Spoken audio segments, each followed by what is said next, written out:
There was a time when boredom was normal. You waited in silence. You stared out of windows. You sat with your thoughts.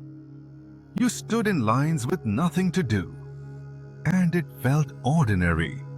Now, boredom feels intolerable.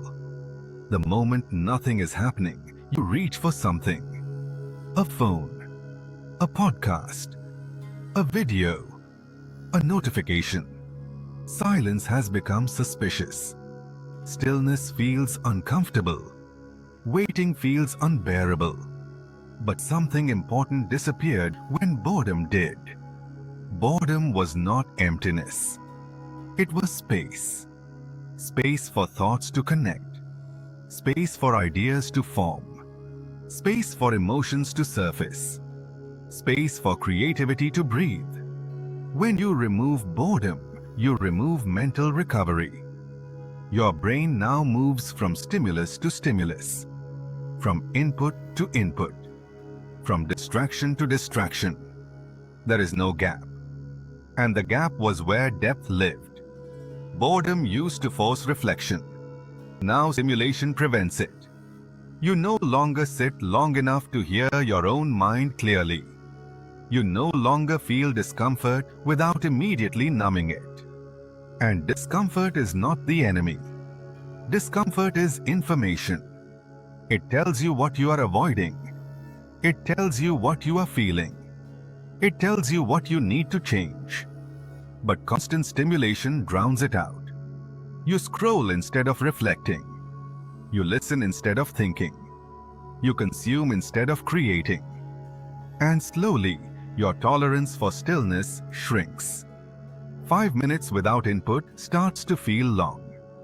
10 minutes feels restless. An hour feels impossible. That is not weakness.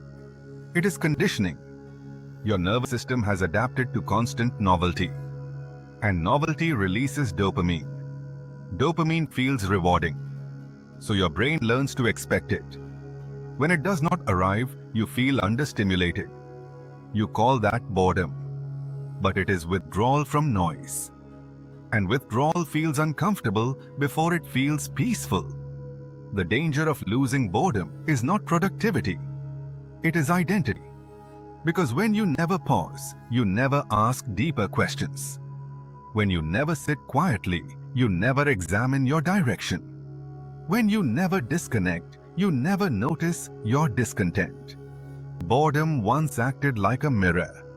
Now we avoid mirrors. We prefer motion.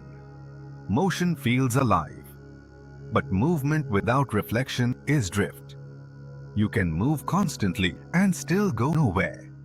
You can consume endlessly and still feel empty. Creativity requires boredom. Original thought requires boredom. Self-awareness requires boredom.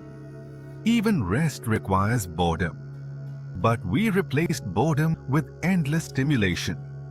And stimulation feels productive even when it isn't. You feel busy. You feel engaged. You feel occupied. But you rarely feel present. The most dangerous part is how normal this feels now. You don't even notice how rarely you sit in silence. You don't notice how quickly you escape discomfort. You don't notice how fast you reach for noise.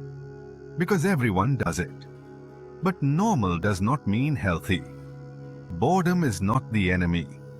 It is a doorway. A doorway to deeper thought. A doorway to creativity. A doorway to emotional clarity. When you allow boredom, your mind begins to wander. And wandering is not weakness. It is imagination. It is reflection. It is internal conversation.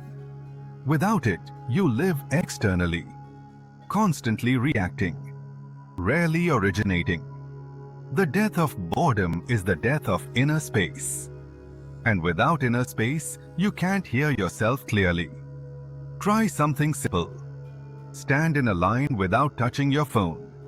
Walk without headphones. Sit in a room without background noise. Notice the discomfort. Notice the urge to escape. Stay with it, long enough for the restlessness to soften. Beyond the restlessness is clarity. Beyond the silence is insight. Beyond the boredom is you. Boredom was never the problem. It was the bridge. And maybe it's time to rebuild it. This is Unplugged Consciousness.